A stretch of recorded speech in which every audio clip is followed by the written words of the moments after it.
धन्यवाद सभापति महोदय। आज लंबे समय के बाद ये सदन दोबारा से अपनी गति से चालू हुआ है। सबसे पहले तो मैं स्पीकर साहब का और पूरे सदन का धन्यवाद ज्ञापित करता हूं कि पूरा हिंदुस्तान बहुत आस भरी उम्मीदों के साथ हमको यहां भेजता है इन्हीं सब चीजों पर चर्चा करने के लिए, उनके निर्णय कराने के लिए। महंगाई पर आज सभापति महोदय यहां पर चर्चा स्थापित की गई है और आदरणीय मनीष तिवारी जी और विपक्ष में हमारी बैठी कनिमोई जी वगैरह ने बड़े महत्वपूर्ण चीजें सामने रखी।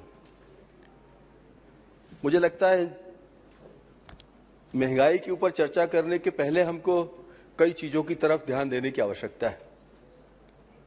वस्तुओं की कीमतें अगर बढ़ी हैं, मैं अगर शब्द लगा रहा हूं, अगर बढ़ी हैं तो उनके पीछे कारण क्या है? भारत में अगर वस्तुओं की कीमत बढ़ रही है तो उसके प्रभाव कैसे हैं? कीमतों को कम करने के लिए सरकार ने कदम क्या उठाए? कोविड-19 महामारी जो वैश्विक अर्थव्यवस्था के लिए एक चुनौती थी, 2.5 वर्ष 3 वर्ष पूरा संघर्ष किया पूरी दुनिया ने, उसने क्या प्रभाव छोड़े? रूस और यूक्रेन के बीच में जो आज युद्ध चल रहा है, युद्ध के दौरान और युद्ध के बाद पूरी दुनिया पर उसका क्या असर पड़ेगा, क्या पड़ रहा है? चीन जो एक अपनी आंतरिक व्यवस्था के साथ संघर्ष कर रहा है और वहां पर जो मांग और पूर्ति का जो एक असंतुलन हुआ है और बाहर से मांग जो बढ़ी है, उसके कारण दूसरे देशों से जो निर्यात की प्रवृत्ति बढ़ी है, जिससे कि वस्तुओं की कमी आने के कारण जो कीमतों में वृद्धि हुई है, हमें उस पर भी ध्यान देना पड़ेगा। माननीय सभापति महोदय, मनीष तिवारी जी ने कहा था कि हमने 27 करोड़ गरीबों को गरीबी रेखा से ऊपर निकालकर उनको ले गए थे और माननीय मोदी जी की सरकार में दोबारा से गरीब हो गए। कनी मोदी जी ने कहा कि देश में गरीब बहुत संकट में है, 300 रुपए उसको मजदूरी मिलती है और उसका घर नहीं चल रहा। मनीष तिवारी जी ने यह भी कहा कि हिंदुस्तान में 92 पूंजीपतियों के पास जितना धन है उतना 55 करोड़ लोगों के पास, गरीब लोगों के पास। मैं सभापति जी ये बात इसलिए कह रहा हूं, यही सब कारण तो हैं जिसकी वजह से प्रधानमंत्री जी इतने संजीदगी के साथ इस देश को बनाने में लगे। अगर ये सब कारण नहीं रहे होते तो मोदी जी ने ये नारा क्यों दिया होता? सबका विश्वास, सबका विकास, सबका विश्वास और सबका साथ। सबको समान करना है, गरीब को ऊपर ले जाने का काम करना है, मध्यम वर्ग को उच्च वर्ग की तरफ ले जाना है। यही चुनौतियां तो थी जब तो प्रधानमंत्री ने इन चीजों को सामने रखकर एक प्रोजेक्ट, पायलट प्रोजेक्ट के रूप में इनको रखा और काम करना चालू किया। हम कैसे भूल सकते हैं कि लॉकडाउन के समय पूरे दुनिया में हर चीज की जो आवश्यकता थी उसको पूर्ति असंभव थी। उन विपरीत परिस्थितियों में हमारे देश के प्रधानमंत्री माननीय नरेंद्र मोदी जी ने, हमारी सरकार ने आवश्यक वस्तुओं को घर घर भेजने का काम किया और हिंदुस्तान में किसी चीज की कमी नहीं आने दी। मैं आपके माध्यम से यह भी कहना चाहता हूं कि लॉकडाउन के बाद की चुनौतियों से पूरी दुनिया जूझ रही। आज कम से कम हम स्थिति में हैं कि सामान्य रूप से इस देश को हम चला पा रहे हैं, तो उसके लिए हम अपनी सरकार और प्रधानमंत्री जी का धन्यवाद ज्ञापित करना चाहते हैं। लगभग हर हमारे स्पीकर ने, सभापति महोदय, पेट्रोल और डीजल की कीमतों के बारे में कहा। मैं आपके माध्यम से सदन से आग्रह करना चाहता हूं, अगर पेट्रोल और डीजल की कीमत पैनिक नहीं होती तो हमारे प्रधानमंत्री जी इस देश में एक साथ 8 से 10 रुपए लीटर की छूट का ऐलान एक दिन में क्यों करते? उनको इस बात की चिंता थी कि पेट्रोल और डीजल का दाम कहीं ना कहीं हमारे मध्यम और निम्न मध्यम वर्ग को कहीं चुनौती के रूप में सामने आ रहा, तभी तो उन्होंने एक साथ इसको कम करने का काम किया था, हमारी शुल्क कम करने का काम किया था। मैं बहुत जिम्मेदारी से कह सकता हूं कि भाजपा शासित राज्यों ने भी उस समय 2 से 2.5 रुपए लीटर के हमारे दाम कम करने का काम किया था। किसने मना किया था कि पश्चिम बंगाल में दाम कम नहीं करना? किसने कहा था कि राजस्थान में ड्यूटी कम नहीं करना? आज भी मैं जिम्मेदारी से कह सकता हूं कि हिंदुस्तान में सबसे महंगा अगर पेट्रोल कहीं मिल रहा है तो जयपुर के अंदर मिल रहा है। उसमें सरकार किसकी है ये बताने की आवश्यकता नहीं। मैं माननीय सभापति महोदय आपके माध्यम से कहना चाहता हूं कि यूपीए के 10 सालों में हम 70 साल का हिसाब नहीं मांग रहे, हम 10 वर्षों में यूपीए के अगर पेट्रोल डीजल की कीमतें बढ़ी हैं तो उनकी बढ़ने की दर थी 116%।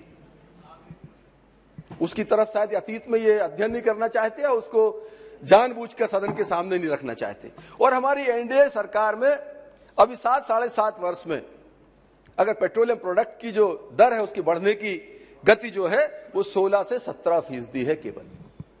116% और 16 से 17%। ये मेरे आंकड़े नहीं, मैं अर्थशास्त्र का व्यक्ति नहीं हूं, इकोनॉमिस्ट नहीं हूं, लेकिन अपने अध्ययन आंशिक ज्ञान के आधार पर यह कह सकता हूं कि ये बातें पब्लिक डोमेन में है, सब लोगों के सामने। सभापति महोदय, मैं आपके माध्यम से आग्रह करना चाहता हूं, अगर पेट्रोल और डीजल की इतनी चिंता है और जैसा अभी हमारे विपक्षी दल के कई सदस्यों ने कहा कि जीएसटी काउंसिल की आड़ में वित्त मंत्री जी चीजों को छिपाने का काम करती हैं, तो एक बार अच्छे मन से जाएं जीएसटी काउंसिल में और वह प्रस्ताव रखें कि इस देश में पेट्रोलियम प्रोडक्ट जो है वो जीएसटी के दायरे में लाना है। और भारत सरकार जो जिस तरह जीएसटी का वितरण राज्यों को राज्यवार करती है, उस तरह से जीएसटी से प्राप्त पैसे को, पेट्रोलियम प्रोडक्ट के पैसे को पूरे देश में समान दर से वितरित किया जाएगा। ये तय क्यों नहीं कर लेते कि पूरे पेट्रोलियम प्रोडक्ट को जीएसटी में शामिल करें? जो राज्यवार कालाबाजारी होती है, एक राज्य में कीमत ज्यादा है दूसरे में कम है, उस कालाबाजारी से भी मुक्ति मिलेगी। और जो आरोप प्रत्यारोप लगते हैं महंगाई के, पेट्रोलियम प्रोडक्ट के, उससे भी मुक्ति मिलेगी। देश में आधे में अगर हम हैं राज्यों में सरकार, तो आधे में विपक्षियों की सरकारें भी हैं। ये कठिन निर्णय है, क्यों नहीं करते अगर विपक्षी दलों की इतनी चिंता है देशवासियों की? तो माननीय सभापति महोदय, मुद्रास्फीति की बात हमारे कई साथियों ने करी। मैं आपके माध्यम से कहना चाहता हूं कि मुद्रास्फीति अगर हम बहुत पुराने समय के आंकड़े निकालते हैं और आज माननीय मोदी जी की सरकार तक अगर हम उनका अध्ययन करते हैं, तो 1973 में स्वर्गीय प्रधानमंत्री श्रीमती गांधी के समय अगर 16.9 मुद्रास्फीति की दर थी, 74 में 28.6 थी और 91 में आकर 14% थी। और फिर जब माने हमारे मनमोहन सिंह जी की सरकार जिस समय जाने वाली थी, उस समय मुद्रास्फीति की दर 11.6 थी। जो बाद में प्रधानमंत्री जी ने जब देश की कमान संभाली 2013-14 में, तो घटकर 6.67 आ गई और 2018-19 में तो 3.9 थी। कोविड के समय पूरी दुनिया जब संघर्ष कर रही थी, ये दर हमारी बढ़ी है, 6.8 हुई है। और आरबीआई का मानना है आज की तारीख में कि अगर ये 5.5 के आसपास रहती है तो एक आइडियल दर इसको हम मानते हैं, जिस पर हमारी सरकार कर रही है। लगभग उसी के आसपास ये सरकार इस दर को नियंत्रित करने का काम कर रही। मैं जो आंशिक महंगाई है उसको जस्टिफाई नहीं करता। मैं ये नहीं कह रहा कि मांग और आपूर्ति के सिद्धांत में जब अव्यवस्था होती है तो कहीं ना कहीं इन चीजों का सामना देश को करना पड़ता है, समाज को करना पड़ता है। लेकिन सरकार उसके क्या कर रही है, सरकार उसकी किन चीजों में चिंता कर रही है, हमें इस बात को भी ध्यान में रखना पड़ेगा। आज स्टील की बात करी, स्टील और प्लास्टिक उद्योग में अब कच्चे माल पर आयात शुल्क में अगर कमी सरकार ने की है तो किस वजह से की? कि महंगा स्टील इस देश में ना मिले, स्टील सही दरों पर मिले, हमारा जो इंफ्रास्ट्रक्चर है, हमारा जो गरीब जिसका प्रधानमंत्री आवास बन रहा है, उसको सही दाम पर स्टील मिले। इसके कारण ही तो आयात शुल्क में कमी की है। और आज आप पूरा देश देख रहा है कि स्टील में लगातार कीमतों में गिरावट आई है और मुझे लगता है कि थोड़ी बहुत कमी आने के बाद में हम फिर पुरानी स्थिति में पहुंच जाएंगे। आज स्टील के जो उत्पाद हैं, उत्पादों के ऊपर निर्यात शुल्क लगाया गया है, जिससे चीजें बाहर न जाएं, हिंदुस्तान का माल हिंदुस्तान में रहे। आयात शुल्क में कमी की है। खाद्य तेलों में चालू और अगले वित्तीय वर्ष के दौरान सरकार ने 20 लाख टन सोयाबीन का कच्चा तेल और सूर्यमुखी के कच्चे तेल को शुल्क मुक्त अनुमति प्रदान की है आयात को। तो यह इसलिए की है कि तेलों के दाम न बढ़े। आज उज्ज्वला गैस की हम बात करते हैं माननीय सभापति महोदय। उज्ज्वला गैस, अगर गैस में लग रहा है कि इसकी दर महंगी है, तभी तो माननीय प्रधानमंत्री जी ने 200 रुपए की राज्य सहायता देने का काम किया। अगर इसके दाम ठीक होते तो राज्य सहायता की आवश्यकता नहीं थी। अगर प्रधानमंत्री को चिंता हुई तभी उन्होंने राज्य सहायता यहां पर प्रदान की। और जब यूपीए 2 में हम लोग यहां बैठते थे, अधीर रंजन जी आपको याद होगा कि उस समय इस बात के लिए संघर्ष होता था कि एक साल में सरकार ने घोषणा की कि हम 6 से 8 सिलेंडर देंगे और जिद्दोजहद से सदन में चलती थी कि एक 6 से 8 नहीं, आप 12 सिलेंडर दीजिए। आखिर अचानक क्या हुआ कि यूपीए 2 में सिलेंडर की संख्या की बात करते थे और आज माननीय प्रधानमंत्री नरेंद्र मोदी जी के नेतृत्व में इस देश में इस बैरियर को खत्म किया है और पूरे हिंदुस्तान में जब जिसको जितना सिलेंडर लगे वो उपयोग कर सकता है। और इसके साथ 9 करोड़ उन गरीब महिलाओं के घर के चूल्हे में फ्री में गैस का सिलेंडर कनेक्शन भेजने का काम हमारी सरकार ने किया है। एक तरफ सिलेंडरों की संख्या हम बताते थे और आज असीमित 9 करोड़ महिलाओं को। और सबसे महत्वपूर्ण सभापति महोदय, अभी जो सेल्फ डिक्लेरेशन के लिए प्रधानमंत्री जी ने कहा है, जो महिलाएं छूट गई, जिनके पास आधार कार्ड नहीं है, जिनके पास बीपीएल कार्ड नहीं है, जो लेकिन गरीब परिस्थिति की है, उनको लगता है इन पेपर्स के कारण उनको गैस का सिलेंडर चूल्हा कनेक्शन नहीं मिल पा रहा सरकार की तरफ से। प्रधानमंत्री जी ने ऐसी 1 करोड़ महिलाओं के लिए कि वो सेल्फ डिक्लेरेशन के साथ वो कहें कि मैं गरीब परिस्थिति की हूं, मुझे इसकी आवश्यकता है सहायता की, 1 करोड़ महिलाओं के लिए अलग से ये प्रावधान किया है। मैं धन्यवाद देना चाहता हूं पेट्रोलियम मंत्री और प्रधानमंत्री जी का। सभापति महोदय, सरकार चीनी की महंगाई की बात कर रहे हैं। चीनी के निर्यात के संबंध में सरकार ने स्पष्ट कहा है कि 100 लाख टन की सीमा निर्धारित की है। यह सुनिश्चित किया जा सके कि अक्टूबर में जब चीनी का सीजन शुरू होगा तो 3 महीने की खपत को कवर करने के लिए सरकार के पास भंडारण रहे। 100 लाख टन की कैपिंग हमारी सरकार ने की है। यह केवल इसलिए कि इन कीमतों को नियंत्रित हम कर सकें। खाद्य सुरक्षा सुनिश्चित करने और कीमतों को कम करने के लिए गेहूं के निर्यात पर हमने प्रतिबंध लगाया है। चालू वित्तीय वर्ष में 1 लाख करोड़ रुपए के बजटीय प्रावधान के अतिरिक्त सरकार किसानों को उर्वरक पर 1,10,000 करोड़ की अतिरिक्त राज सहायता देने के लिए सरकार ने तैयारी की है। अगर सरकार चिंतित नहीं होती, देश की 65 से 70% आबादी किसानों की है।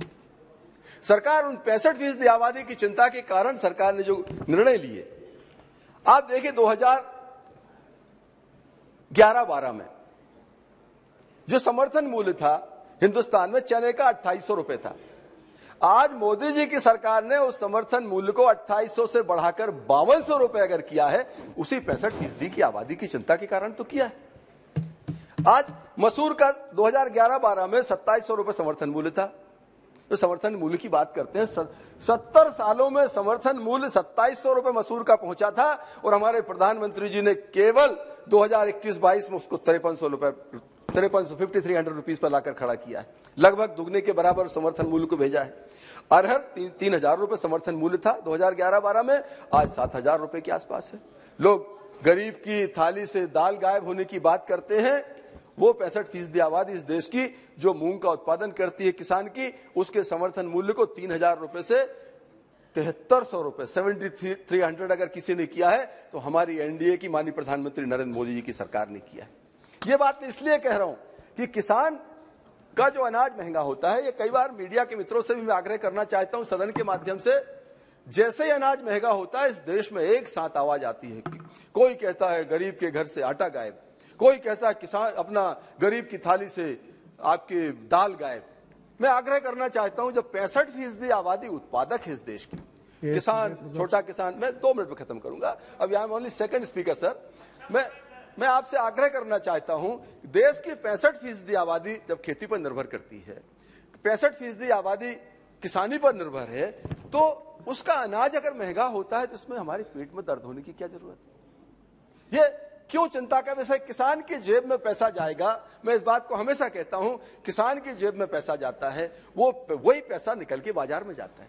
उसी पैसे से स्टील खरीदता है आदमी, उसी पैसे से दालें खरीदेगा, उसी पैसे से आटा आएगा, उसी किसान के पास जो व्यक्ति मजदूरी करता है उसको मजदूरी के माध्यम से पैसा जाएगा, सरकार के मनरेगा के माध्यम से पैसा जाएगा। जब बाजार में पैसे का फ्लो बंद नहीं होना चाहिए, अगर बाजार में पैसा घूमता रहेगा तो आंशिक महंगाई भी व्यक्ति के लिए चुनौती नहीं होती अगर उसके पास पैसा है। और सरकार ने सबसे ज्यादा फोकस किया है, किसी भी सेक्टर में पैसे की कमी नहीं आना चाहिए। इंफ्रास्ट्रक्चर के मामले में अगर सड़क बनती है, सड़क बनेगी, व्यापारी का स्टील बिकेगा, सड़क बनेगी, प्रधानमंत्री आवास बनेगा, सीमेंट उद्योग चलेगा, वो चलेगा तो हमारे कारपेंटर को काम मिलेगा, बिजली का सामान बिकेगा, कलर बिकेगा, मजदूरी मिलेगी। मतलब कितनी चीजें हैं जो इस रुपए के पीछे चलती हैं। तो सबसे महत्वपूर्ण काम अगर हमारी सरकार ने किया है तो आम आदमी की, किसान की, जरूरतमंद की, गरीब के पास पैसे की कमी ना हो, बाजार में पैसा चलता रहे। इस चुनौती को सरकार ने अगर सहजता से पार किया है तो मैं उसके लिए भारत की सरकार को धन्यवाद देना चाहता हूं। माननीय सभापति महोदय, सबसे बड़ी चुनौती थी 2013-14 के बाद इस देश को भ्रष्टाचार मुक्त व्यवस्था देने की। इस चुनौती को अगर सफलतापूर्वक किसी ने पूरा किया है, हमारे देश के जननायक माननीय प्रधानमंत्री नरेंद्र मोदी जी ने किया है। हिंदुस्तान में भ्रष्टाचार मुक्त सरकार दी है। आज हमारी चाहे केंद्र की सरकार हो, चाहे राज्यों की सरकारें हो, भ्रष्टाचार का कोई आरोप नहीं लगा सकता। जबकि दूसरी सरकारें चल रही हैं, आप देख रहे हैं, कहीं 50 करोड़ जब्त हो रहे हैं, कहीं 100 करोड़ जब्त हो रहे हैं, कहीं गाड़ी में एक करोड़ रुपए गाड़ी के अंदर, हम गाड़ी में 5,000 रुपए रख के ले जाने में सोचते हैं क्या करेंगे, कार्ड है उसका उपयोग कर लेंगे। लोग 50-50 लाख रुपए लेके गाड़ियों में ट्रेवल कर रहे हैं। ये चुनौती थी। हमारे प्रधानमंत्री जी ने गरीब को घर देने का काम किया है। माननीय सभापति महोदय, सबसे महत्वपूर्ण, इस देश में उस गरीब के पास बड़ा आदमी अपना मकान, अपनी जमीन, उसके अंदर मॉर्गेज करके बैंक से पैसा ले सकता था, संपत्ति अपना रख के कर्ज ले सकता था, लेकिन गरीब के पास इस तरह का कोई कागज नहीं होता था, अधिकार नहीं होता था। हमारे प्रधानमंत्री जी ने गरीब को जिस जगह पर वो रह रहा है उसको भू अधिकार देने का काम किया है, और उस अधिकार पत्र को भी बैंक में वो रहन रख सकता है, बैंक में रख के पैसा उठा सकता है। इसको भी एक बड़े मदद के रूप में इस देश में हमारे प्रधानमंत्री ने गरीब के लिए की है। किसान को एमएसपी दी है, सम्मान निधि दी है, और सबसे महत्वपूर्ण जो हमारा अति निम्न वर्ग है जिसके लिए लोग चिंता कर रहे हैं। आप केवल भाषण देते हैं विपक्ष के लोग, लेकिन माननीय प्रधानमंत्री जी ने, हमारी सरकार ने उन स्ट्रीट वेंडर्स के लिए भी, फुटपाथ पर काम करने की विपरीत परिस्थितियों में अगर महंगाई बढ़ी है, कोविड के कारण अगर देश में थोड़ा बहुत ये कुप्रबंधन हुआ है, तो उसको दूर करने के लिए हमारे स्ट्रीट वेंडर्स को भी सीधी मदद करने का अगर काम किसी ने किया है, हमारे देश की सरकार ने किया है। माननीय सभापति महोदय, आज आयुष्मान अगर लाए, देश में अगर गरीब की चिंता नहीं होती, गरीब के पास पैसे की कमी है, इसीलिए तो आयुष्मान लेकर आए। दुनिया का सबसे बड़ा हेल्थ प्रोग्राम, सबसे बड़ा मेडिकल हेल्थ प्रोग्राम अगर किसी ने दिया है, हमारे हिंदुस्तान के हमारे प्रधानमंत्री माननीय नरेंद्र मोदी जी ने किया है। और आज आयुष्मान से करोड़ों लोग इस देश के कवर हुए हैं। नौजवान की चिंता करते हैं माननीय सभापति महोदय, नौजवान की चिंता है, इसलिए तो स्टार्टअप चालू किया। एक स्टार्टअप जो नौकरी के लिए नौजवान भागता था, स्टार्टअप के माध्यम से सैकड़ों लोगों को रोजगार देने का काम कर रहा है। माननीय सभापति महोदय, मैं अपनी बात समाप्त करने के पहले कहना चाहता हूं, आज हमारी सरकार काम करी। भाजपा शासित राज्य जो है, मैं अपने राज्य मध्य प्रदेश की आपके सामने 1 मिनट के अंदर रखना चाहता हूं। हमारे राज्य में जो बेटी बचाओ बेटी पढ़ाओ की हमारे किसी साथी ने बात की थी, हमारे यहाँ बेटी के जन्म पर 1,20,000 रुपए की एफडी कराते हैं। बेटी की शिक्षा फ्री है, 10th के पास उसको गाड़ी देते हैं, 12th के बाद में उसको स्कूटी देते हैं। बिटिया अगर मेडिकल पढ़ने जाए, किसी भी क्षेत्र में पढ़ने जाए, उसको उसकी फीस जमा करने का काम सरकार करती है। उसके विवाह में 52,000 रुपए 51,000 रुपए खर्च करने का काम करती है। बिटिया प्रेग्नेंट होती है तब उसे देने का हम काम करते हैं। वो बच्चे को जनती है, उसके बाद बच्चे के जन्म के बाद माँ को लड्डू खाने को मिले, इस बात के लिए सरकार पैसा देती है। जन्म से मृत्यु तक मदद करने वाली हमारी सरकारें हैं। हमारी सभापति महोदय, आपके सामने मैं यह आग्रह कर रहा हूं। साथ ही अंत में कहूंगा कि हमारे प्रधानमंत्री जी ने लगातार गरीबों की, किसानों की मदद की है। मैं सदन के माध्यम से वित्त मंत्री जी को और हमारे प्रधानमंत्री जी को धन्यवाद भी देता हूं। हमारी सरकार का जो निम्न मध्यम वर्ग है, मध्यम वर्ग और निम्न मध्यम वर्ग, वो हमारी सरकार की प्राथमिकता में है। वो निम्न मध्यम वर्ग जिस दिन इस देश में आर्थिक रूप से एक व्यवस्थित चलने लगेगा, मुझे लगता है कि हमारी चुनौती खत्म हो जाएगी, क्योंकि निम्न मध्यम वर्ग सबसे ज्यादा इस समय उम्मीद रखता है सरकारों से। मैं भी इस सदन के बाद आपके माध्यम से माननीय वित्त मंत्री जी से आग्रह करूंगा कि भविष्य में हमारे इस निम्न मध्यम वर्ग के साथियों की तरफ से भी हम उनको भी और राहत देने का काम करेंगे, जिस तरह से गरीब और किसान की हमने मदद की है। अंत में ये कहते हुए, हमारे मोदी जी का जो, मोदी जी की जो सोच है, मोदी जी को जो देश के लिए चिंता है, मैं 2 लाइन में कहना चाहता हूं। अधीर रंजन जी, मोदी जी जो सोचते हैं देश के लिए, क्या सोचते हैं? तेरी खैरियत का ही जिक्र रहता है दुआओं में। मोदी जी की जो सब भावना है, तेरी खैरियत का ही जिक्र रहता है दुआओं में। मसला सिर्फ मोहब्बत का ही नहीं, मसला सिर्फ मोहब्बत का नहीं, तेरी फिक्र का भी है, देश की फिक्र का, तेरी फिक्र का भी है।